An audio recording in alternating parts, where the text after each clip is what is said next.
नमस्कार दोस्तों, मैं वसुधा एक भरे पूरे परिवार में बचपन से रहती थी। घर की जरूरतें खेती और एक फर्टिलाइजर की शॉप से पूरी होती थी। घर पर बाबूजी, माँ, दादी, दादा, चाचा, चाची और हम सब बच्चे रहते थे।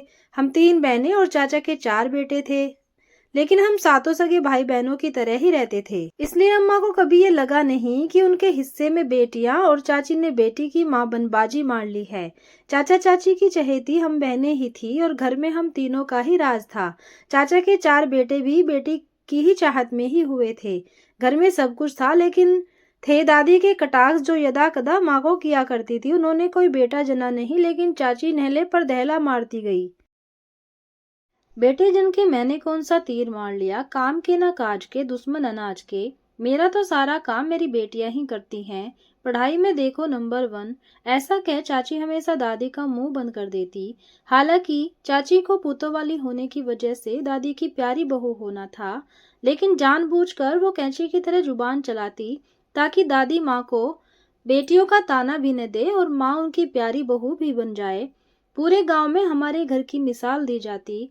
हम तीनों बहनें गांव के स्कूल में मन लगाकर पढ़ती। सबका सपना था गांव से मिडिल स्कूल पास कर पास के शहर के बड़े स्कूल और कॉलेज में पढ़ने का। वहीं सारे भाई स्कूल जाने से कतराते, यदा कदा जाते, उसमें भी कुछ खुरापात कर आते। आए दिन पापा उन्हें चाचा की मार से बचाते। वैसे घर में उनका व्यवहार हम बहनों से अच्छा था। क्या मजाल कोई लड़का हमें आंख उठाकर देख ले, उसकी हड्डी पसली एक करने पर आमदा। एक बार हम सब में सबसे छोटी बहन टुन्नी ने अपनी क्लास के लड़के से साइकिल में लिफ्ट ले ली। उसके पैरों में दर्द था और लड़का घर के पास ही रहता था। उसके थोबड़े और साइकिल की जो हालत हुई कि पहचानना ही मुश्किल था। गांव में हल्ला हुआ सो अलग। पापा गांव के सरपंच थे। इससे उस लड़के को नई साइकिल और 2 जोड़ी कपड़े दिला मामला रफा दफा किया। दादी हम तीनों बहनों को कभी रामायण तो कभी महाभारत की कहानियां सुनाती।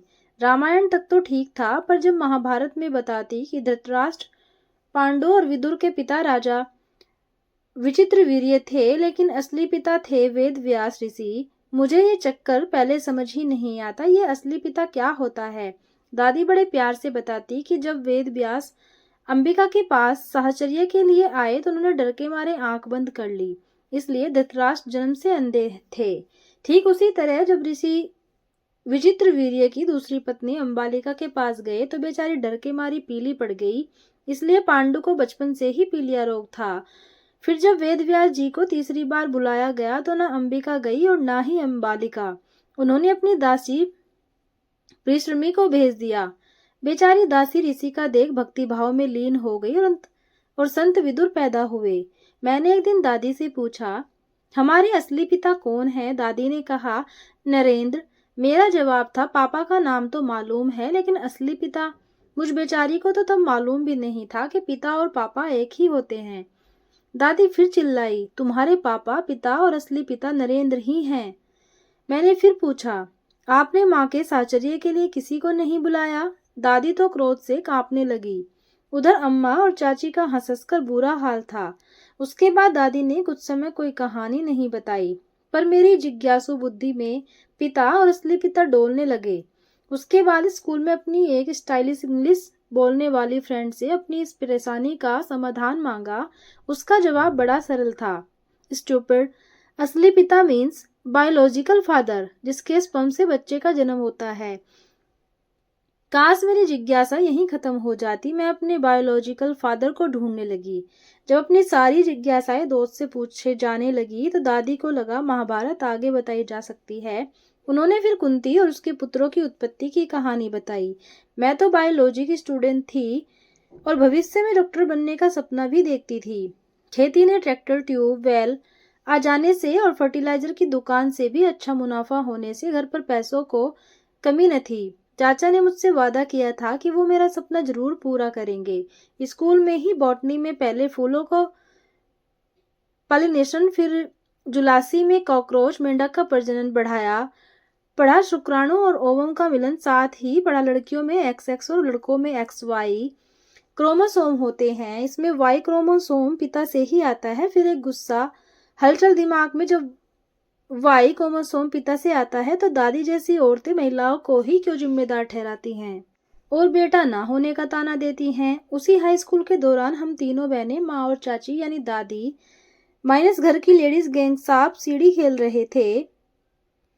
अचानक मैंने कहा, शादी की क्या जरूरत है, बच्चे पैदा करने के लिए स्पर्म यानी शुक्राणु की जरूरत है। ओम तो हम सबके पास है, आराधना करने पर सूर्य, पवन, इंद्र सभी अपना स्पर्म दे देते हैं। दादी ने बताया था ना पांडवों के बारे में। माँ और चाची के मुंह खुले के खुले रह गए और उन्होंने मुझे जोर से डांटा। चाची ने कहा, वो देवताओं की बात है, हम थोड़ी ना कोई उनकी बराबरी कर सकते हो। तुम तीनों अच्छी तरह पढ़ाई करो।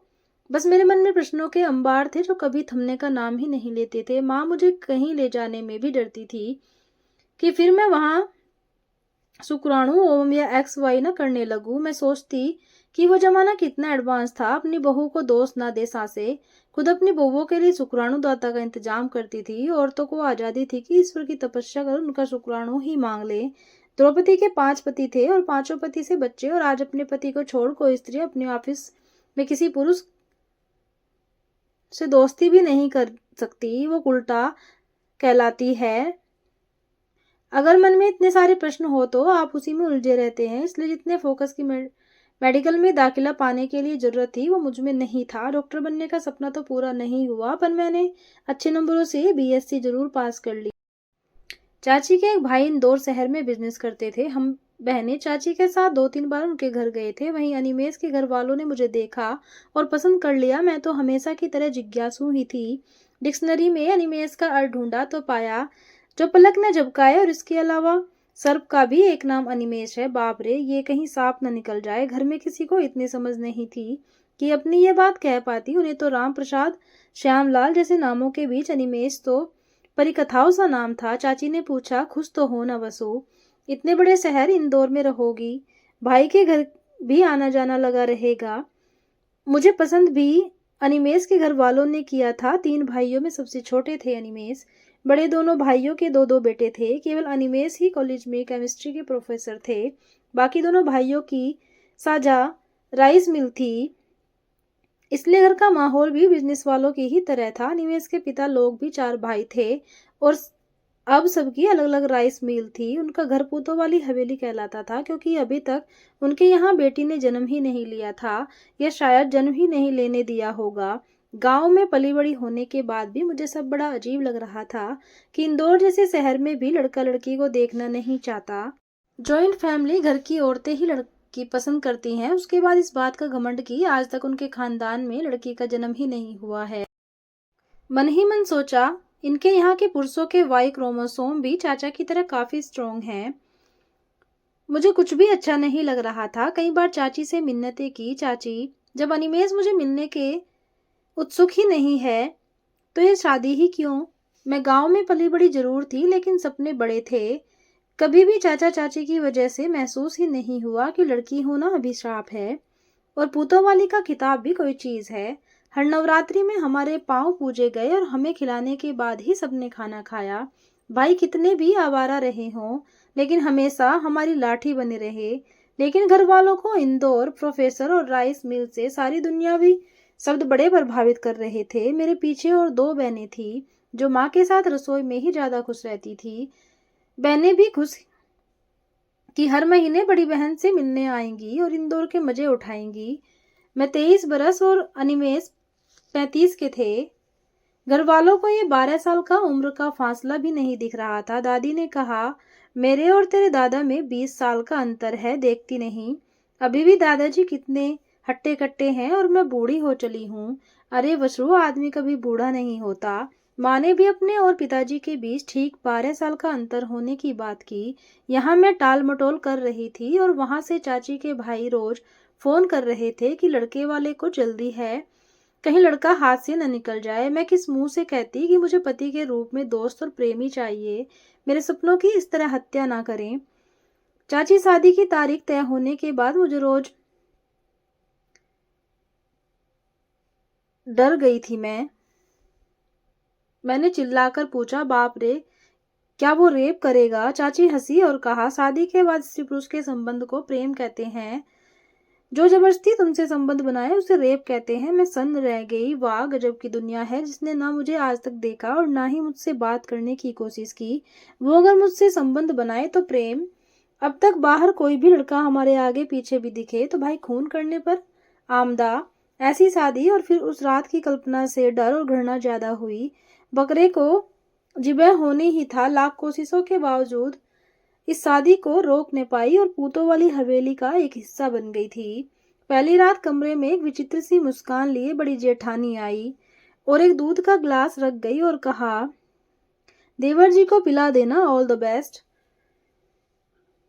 और जीत का अंगूठा दिखाकर चली गई। मैं समझ ही नहीं पाई कि अपना कौमार्य खोने के लिए ऑल द बेस्ट डरी डरी सी बैठी रही और बैठे बैठे ही पता नहीं कब नींद लग गई।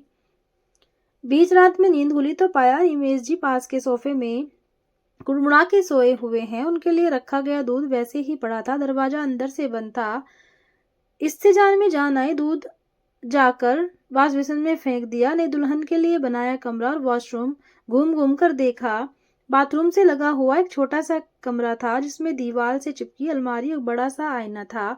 ये सब तो अपने घर में देखा ही न था, इसलिए न चाची कहती थी बड़े घर की बहू बनने जा रही हो। मैं इतनी जिज्ञासु थी कि पूरी दुनिया का ज्ञान चाहे नावेल या फिर इंटरनेट से दिमाग में भर लिया था। मेरे लिए घरकार पैसों से ज्यादा अहमियत ज्ञान और इंसान की थी। फिर भी इस कमरे के कोने कोने ने दिल छू लिया था। मैं आईने में खुद को निहार रही थी कि पीछे से अनिमेश जी आए। पीछे से आते ही उनकी खुशबू से ही मेरे रोम रोम सुलग गए। उन्होंने बस इतनी सी इजाजत मांगी, मैं बाथरूम चला जाऊं। तुम्हें जाना तो नहीं है? मैंने बस सर हिला दिया। ये मेरा पति कहिए या प्रीतम से पहला वार्तालाप था जिसमें मेरी भागीदारी केवल सर हिलाना था। मैं भी तैयार हुई और उनके साथ ही नीचे उतरी। मुझे लगा दोनों जेठानियों को तीखी नजरें जैसे मैंने शर्म के मारे सर झुका लिया। जैसे ही हम नाश्ते की टेबल पर बैठे, छोटी जेठानी ने मेरी कलाई पकड़ते हुए मुझसे पूछा। मैं सर झुकाए बैठी रही तो बड़ी जेठानी ने कहा, अरे शर्माने की जरूरत नहीं है, हम तुम्हारी बड़ी बहनें जैसी हैं। अनिमेष गुर्राए, क्या बकवास लगा रखी है, खाने भी दोगे? दोनों जेठानियां कोरस में चिल्लाई। सॉरी भैया। किसी तरह चुपचाप मैंने नाश्ता किया। अनिमेष ने धीरे से मेरी पीठ थपथपाई और कहा, अरे चिल रहो, डरने की कोई जरूरत नहीं है। उसके बाद उन्होंने कपड़े बदले और कॉलेज के लिए निकल गए। फिर उनकी भाभियां बिल्ली की तरह चिल्लाई, ये क्या भैया, आज भी कॉलेज? कुछ दिन तो रुक जाते अपनी बीवी के पास। लेकिन अनिमेष तो निकल गए। मैंने भी राहत की सांस ली। बाप रे, रात को शायद थके रहे होंगे, नहीं तो आज दिन में ही। मैंने अभी 22 कंप्लीट भी नहीं किया था। छोटी ही थी मैं। घर में चाची ने सिवाय एक गिलास दूध के और कुछ बताया ही न था। दोनों बहनें मुझसे भी छोटी थी, उन्हें क्या ही पता होगा। वो शायद सोचती हों कि सारस की माँ के पेट में बच्चे रख जाता है। मुझे चुपचाप देख दोनों जेठानियां मुझे एक कमरे में ले गई जो उनका थिएटर रूम था। उन्होंने कमरे को अंदर से बंद कर मुझे एक ऐसी फिल्म दिखाई, मेरी तो जैसे घिग्गी ही बंद गई और मतली से होने लगी।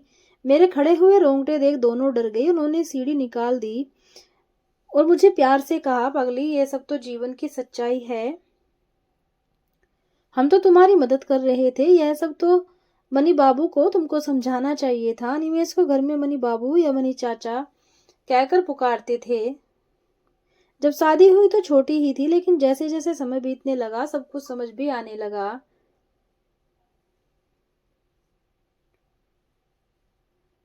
लेकिन समय के साथ अपनी नेतृत्व की हार से लगने लगा। अब घर बैठे बैठे मैंने भी अपने मोबाइल में थोड़े पोर्न साइट देखने शुरू कर दिया। हर रात इंतजार रहता कि कुछ तो होगा, लेकिन निराशा ही हाथ लगती। सुबह में जैसे अनिमेष के साथ नीचे उतरती, सासू माँ ऊपर से नीचे ताड़ती कि कहीं मेरा पेट उभर तो नहीं रहा है।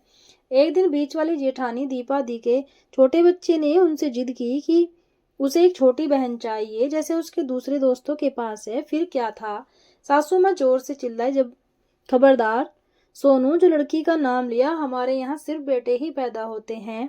अब ये तेरी छोटी चाची तुझे नन्ना सा एक भाई ला कर देगी। उसके बाद तो हर दिन मुझसे फरमाइश की जाने लगी कि बाल गोपाल कब आ रहे हैं। चाची, सारस को बोलो ना मुझे बहन चाहिए, प्लीज चाची, मुझे भाई नहीं चाहिए। दोनों बड़ी जेठानी किसी न किसी बहाने कमरे में रात का फसाना या उसके छोड़े निशान देखने आती। उनके मनी बाबू का मेरी ओर न आना मुझे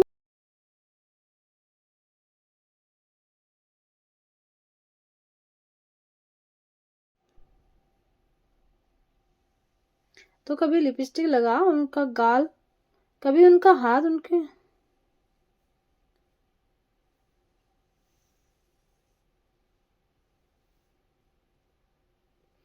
अपने आप को चुभती नजरों से बचाने के लिए ये जरूरी था। अब अपने मनी बाबू और वसु यानी मुझे देख दोनों जेठानियां मुस्कुराती और खुश होती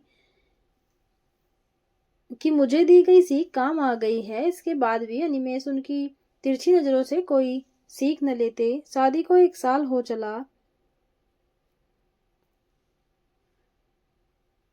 हार्मोन्स चेंज से मेरा शरीर सभी उभर गए थे। मायके और ससुराल में दोनों जगह एक नन्हे मुन्ने बच्चे का इंतजार था। पूतों वाली कोठी में सिर्फ पुत्र की कामना होती थी, जबकि मायके में अम्मा और चाची कहती एक स्वस्थ सुंदर बच्चा हो जाए, लड़का हो या लड़की। चाची हर बार कहती लड़की हो, उन्हें नहीं चाहिए तो मुझे दे देना, मेरा बेटी का शौक पूरा हो जाएगा। छोटी बहन उनसे कहती हमसे नहीं हुआ शौक आपका पूरा, हम तो आपकी ही बेटियां हैं। अब तो ससुराल में हाहाकार मच गया था। छोटी बहू यानी मैं बांझ करार कर दी गई। दोनों बड़ी बहुओं ने साल भर के अंदर ही खानदान को चिराग दे दिए थे। सास ने अपनी एक दोस्त लेडी डॉक्टर से मेरे लिए बात भी कर ली थी। मेरी कोख घर में बहस या कहिए किसी भी बात का इतना ज्वलंत मुद्दा थी कि घर के छोटे बच्चे भी पूछते थे आपके बच्चे नहीं हो सकते मेरे लिए। कभी किसी बात बाबा तो कभी किसी मौलाना को बुलाया जाता। रोज मेरे कमरे में मेरी कोख जागृत करने के लिए जड़ी बूटी के धुएं भरे जाते और खांसते खांसते बेदम मुझे बार बार दादी की सुनाई कुंती की कहानी याद आई। लगा काश मैं कुंती होती। एक दिन तो हद हो गई जब जेठानी ने आकर मुझे कहा कि कोई तांत्रिक बाबा तो तुम्हारा इलाज करेंगे तो तुम्हें बेटा हो जाएगा। मेरे तो जैसे सब्र का बांध टूट गया था। जरूर एक साधारण किसान के परिवार से, लेकिन इतनी खुददारी तो जरूर थी। मैंने जोर से जेठानी का हाथ झटकारा और दौड़कर ड्राइंग रूम जाकर घर के बड़े और वो ढोंगी बाबा बैठे हुए थे। बिना परिणाम की चिंता किए मैं जोर जोर से चिल्लाने लगी, पुत्र आपका पांडु है और विचित्र वीर्य भी है। इसके टारगेट मैं कुंती नहीं हूँ। मुझे नहीं आता सूर्य पवन और इंद्र का आवाहन कर पुत्र पैदा करना। मैं कुंती नहीं हूँ। सारा घर अवाक रह गया। मुझे पूरे घर में सन्नाटा सा छा गया। मैं वसुधा बार बार चिल्लाए जा रही थी कि मैं कुंती नहीं हूँ, मैं कुंती नहीं हूँ। तो दोस्तों, ये थी एक महिला की कहानी जो बहुत दुखी थी। आपको कैसी लगी जरूर बताना। धन्यवाद।